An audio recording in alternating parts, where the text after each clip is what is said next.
सरिता, मैं तुमसे बहुत प्यार करता हूँ और अगर तुमने मुझसे शादी नहीं की तो मैं जी नहीं सकूँगा, भोला ने सरिता से कहा। पर मेरे माँ बाबूजी तो कभी इस शादी के लिए राजी नहीं होंगे क्योंकि उनका कहना है कि तू नशा करता है और पूरे गांव में आवारागर्दी करता है। मैं नशा करता हूँ तो तेरी याद में दुखी होकर करता हूँ। तू मुझे नहीं मिली तो मैं तो दुनिया ही छोड़ जाऊँगा, भोला ने आंखों में आंसू लाने का नाटक करते हुए कहा। कुछ इसी तरह की मीठी-मीठी बातें करके भोला ने सरिता को अपनी बातों में फँसा लिया था और उसे इस बात का भरोसा दिला दिया कि दोनों भागकर शादी कर लेंगे और जब माँ बाबूजी का गुस्सा शांत हो जाएगा तो वापस आकर माफ़ी माँग लेंगे। सरिता भी भोला की बातों में आ गई और एक रात उन दोनों ने गाँव से भाग जाने का फैसला किया।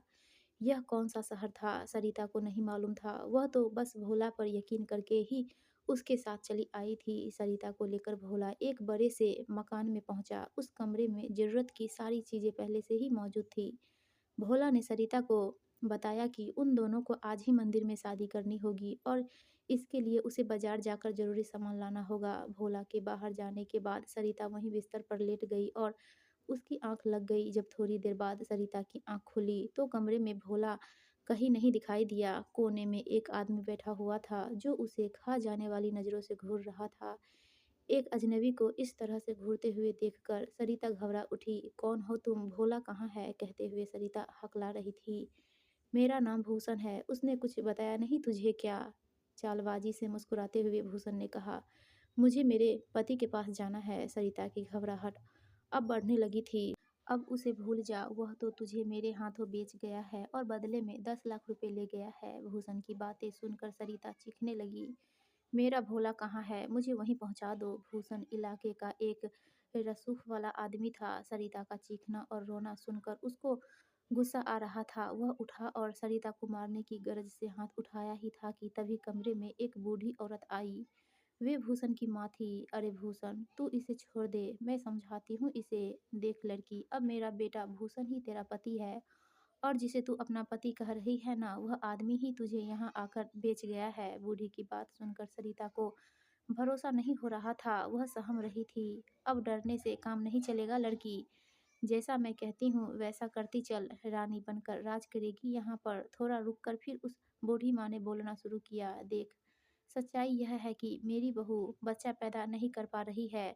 वह दुष्ट हमारे घर को जायदाद का वारिस नहीं दे पाई है। इसलिए हमें एक ऐसी लड़की की ज़रूरत है जो हमारे खानदान को वारिस दे सके। अब तू आसानी से मान गई तो ठीक, नहीं तो हम मजबूर हो जाएंगे, समझी। इस इलाके में औरतों की तादाद मर्दों के मुकाबले वैसे भी बहुत कम है, इसलिए यहाँ तो केवल मेरा बेटा ही तेरे साथ संबंध बनाएगा और वे सारे सुख देगा जो ये अपनी असली पत्नी को देता है। तूने अगर भागने की कोशिश की तो बाहर कितने लोग तेरा शोषण करेंगे, तू गिन भी नहीं पाएगी। नहीं, ऐसा नहीं हो सकता, तुम लोग झूठ बोल रहे हो।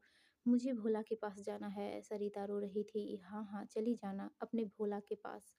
एक बात कान खोलकर सुन ले, हमें भी तुम्हारी ज़रूरत नहीं है। हमें एक लड़का दे दे और फिर चली जाना यहाँ से।" भूषण गुस्से में बोल रहा था। उसकी बातें सुनकर सरिता कमरे में इधर-उधर भागने लगी। "यह ऐसे नहीं मानेगी भूषण, ऐसा कर इसे रस्सियों से बाँध कर डाल दे। कुछ दिनों में ही इसका दिमाग सही हो जाएगा," बूढ़ी ने कहा। भूषण ने एक रस्सी मंगवाकर सरिता को बिस्तर के पाए से बाँधकर दरवाज़ा बाहर से बंद कर दिया और सरिता को 2 दिन का समय सोच विचार करने के लिए दिया। सरिता कमरे में बंधी हुई सिसकती रही। उसे क्या पता था कि किसी से प्यार करने की इतनी बड़ी सज़ा मिलेगी। आज उसे पछतावा हो रहा था। पूरे 24 घंटे हो चुके थे। सरिता ने कुछ भी नहीं खाया था। अचानक कमरे का दरवाज़ा खुला। सरिता किसी के आने की बात सोचकर अंदर तक दहल गई थी। उसने अपने आप को और भी समेट लिया था। "सुनो, कुछ खा लो, ऐसे कब तक पड़ी रहोगी?" यह एक औरत की आवाज़ थी। आवाज़ सुनकर सरिता ने आंखें ऊपर की तो देखा कि एक खूबसूरत औरत सिर पर पल्ला डाले, हाथों में खाना की थाली लिए उसके सामने खड़ी थी। सरिता समझ गई कि ये भूषण की पत्नी है। "मेरा नाम रेवती है और तुम्हें मुझसे डरने की ज़रूरत नहीं है। हालांकि मेरे आदमी को अपने बस में करके तुम मेरी सौत बन सकती हो, लेकिन फिर भी मैं तुम्हें खाना खिलाने आई हूँ।" भूषण की पत्नी ने सरिता के रस्सी को खोला और उसके हाथ मुंह को साफ किया। "ये कुछ कपड़े लाई हूँ, चाहो तो नहाकर इन्हें पहन सकती हो और फिर खाना खा लो। आप मुझे इतना बता दीजिए कि अगर मेरी जगह आप होती तो क्या आप खाना-पीना खा सकती थी? अगर आपने किसी से प्यार किया होता और वे आपको धोखा दे देता तो आपको कैसा लगता? देखो, मैं यहाँ बरसों से हूँ और मैं यही कहूँगी कि जो तुमसे कहा जा रहा है उसे मान लो, क्योंकि तुम्हारे रोने का कोई भी असर इस पर नहीं होने जा रहा है, रेवती ने सरिता को समझाते हुए कहा। पर फिर भी सरिता को रेवती की बातें समझ नहीं आ रही थी। उसे तो लग रहा था कि एक बार अगर वह यहाँ से भागने में कामयाब हो गई तो सीधा अपने गाँव जाकर माँ-बाबूजी से माफ़ी माँग लेगी, पर शायद यह सब इतना आसान नहीं होने वाला था। कुछ दिन बीतने के बाद भूषण की माँ फिर से उस कमरे में आई, उसके साथ में भूषण भी था। सुन लड़की, जाकर नहा धो ले और साज श्रृंगार भी कर ले, वैसे तो श्रृंगार नहीं भी करेगी तो भी कोई असर नहीं पड़ने वाला है। और बेटे भूषण, तू आखिर किस दिन का इंतजार कर रहा है? अब समय आ गया है, तुझे अपनी मर्दानगी साबित करनी होगी। दिखा दे दुनिया को, मेरा बेटा भी एक बेटा पैदा करने की ताकत रखता है। भूषण को मानो इसी बात का इंतजार था। सरिता के लाख हाथ पैर पटकने के बाद भी भूषण ने दरवाजा बंद किया और उसका शोषण करने लगा। एक दो बार नहीं बल्कि पूरे महीने तक भूषण सरिता का शोषण करता रहा। सरिता रोती रही पर उसका रोना सुनने वाला वहाँ कोई नहीं था। एक दिन भूषण की माँ सरिता के कमरे में आई, उसके साथ एक डॉक्टर भी थी। इसे चेक करके बताओ कि यह पेट से हुई भी है कि नहीं। डॉक्टर अपने काम में लग गई और सरिता के कुछ सैंपल लेकर उनकी जांच की। कुछ देर बाद डॉक्टर ने सरिता के गर्भवती होने की सूचना दी। भूषण को यह बात पता चली तो वह खुशी से फूले नहीं समाया। आज उसे अपनी मर्दानगी पर बड़ा घमंड हो रहा था और उसने मान लिया था कि औरत बदलने से वह बेटे का बाप बन जाएगा। सरिता गर्भवती क्या हुई?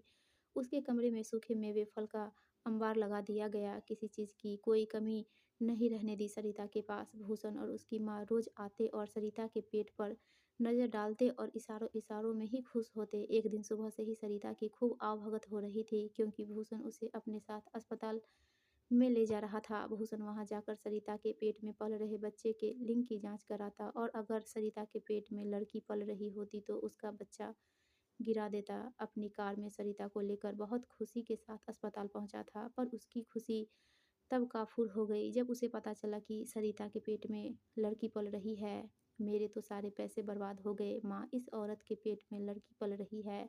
लगता है मेरी किस्मत में ही बेटे का सुख नहीं है। रोने लगा था भूषण। अरे तू चिंता क्यों करता है? इस बार पेट में लड़की आ गई तो क्या?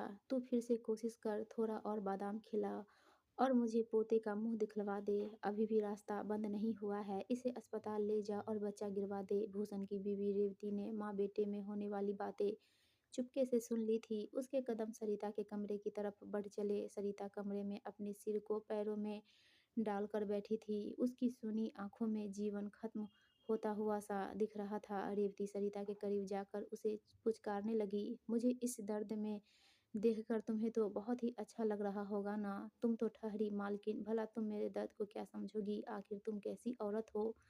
सरिता का दुख अंदर से उमड़ पड़ा था। नहीं, मुझे तुम गलत मत समझो। जब भी मैं पेट से होती हूँ ये लोग मेडिकल जांच कराकर पेट में लड़का या लड़की होने का पता लगा लेते हैं।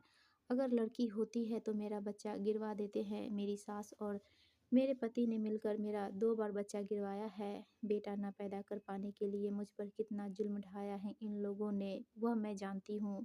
मैं तो खुद ही अभागी हूँ। रेवती की आंखों में भी नमी थी। तो फिर तुमने आवाज़ क्यों नहीं उठाई या फिर तुमने भागने की कोशिश क्यों नहीं की? सरिता ने पूछा। यहाँ से तो भागना मुमकिन नहीं है, क्योंकि आसपास के इलाके में भूषण के आदमी फैले हुए हैं जो इसके इशारों पर कुछ भी कर सकते हैं। मैंने आवाज़ उठाई तो मुझ पर कई तरह के जुल्म किए गए और जब ये लोग मुझे शहर के एक अस्पताल में मेरा बच्चा गिरवाने के लिए ले गए तब मैं बहाने से वहाँ के टॉयलेट में गई और मैं भागने की जगह तलाशने लगी। वहाँ खिड़की में लगे शीशे को सावधानी से हटाकर बाहर का रास्ता मिल सकता था और मैंने वही किया। पर जैसे ही मैं पास ही बने एक पुलिस चौकी में पहुंचने वाली थी कि मेरे पति भूषण ने मुझे पकड़ लिया और मारते हुए घर ले आए। तब से लेकर आज तक मैं यही कैद होकर रह गई हूँ। सिसकियों में टूट गई थी रेवती। सरिता ने उसे पानी पीने को दिया। रेवती कुछ देर चुप रहने के बाद बोली, ये लोग तुम्हें भी अस्पताल ले जा कर तुम्हारा बच्चा गिरवाने की कोशिश करेंगे। मुमकिन है कि वह वही अस्पताल हो जहाँ मुझे ले जाया गया था। तुम टॉयलेट में जाकर खिड़की के शीशे देखना। अगर तुम्हें लगे कि इन्हें हटाकर भागने में मदद मिल सकती है तो तुम वहाँ से भाग जाना, पर मेरी तरह टॉयलेट जाने का बहाना मत बनाना, नहीं तो इन्हें शक हो सकता है। बेहतर होगा कि तुम किसी और बहाने से ऐसी जगह पहुँचो जहाँ से बाहर भाग सको। बस तुम्हारी रिहाई का यही रास्ता है, रेवती ने सरिता को बताया। रेवती गलत नहीं थी। कुछ देर बाद ही भूषण सरिता को लेकर अस्पताल के लिए रवाना हो गया।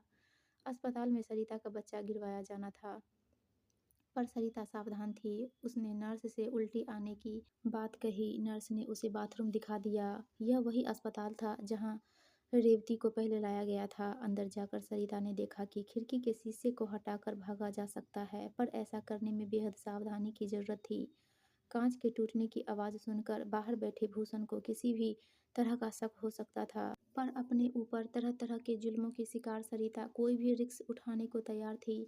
उसने शीशे हटाकर खिड़की में इतनी जगह बना ली थी जिसमें से वह बाहर निकल सकती थी। आखिरकार उसकी कोशिश कामयाब हुई और खिड़की से बाहर आकर उसको एक नई ताजगी का एहसास हुआ। बाहर निकलकर सरिता सीधे पुलिस चौकी पहुंची और भूषण और उसकी मां के खिलाफ रिपोर्ट दर्ज कराई। पुलिस भूषण के घर पहुंची। भूषण और उसकी मां को गिरफ्तार कर लिया। पर इंस्पेक्टर साहब, इस बात का क्या सबूत है कि मैंने इस लड़की पर जुल्म किए हैं? इसके पेट में पल रहा मेरा बच्चा ही है। भूषण तेज आवाज में बोल रहा था। मैं देती हूँ सबूत आपको इंस्पेक्टर साहब। रेवती सामने से आती दिखाई दी। उसे इस रूप में इस तरह से बात करते हुए देख भूषण का मुंह खुला का खुला रह गया। हाँ, मैं हूँ गवाह सरिता पर हुए हर जुल्म और सितम का। और न केवल सरिता पर बल्कि मुझ पर भी इन लोगों ने एक लड़के की चाहत में अनगिनत जुल्म किए हैं। गिरफ्तार कर लीजिए इनको। पुलिस ने भूषण और उसकी मां को गुनाह साबित होने के बाद जेल भेज दिया।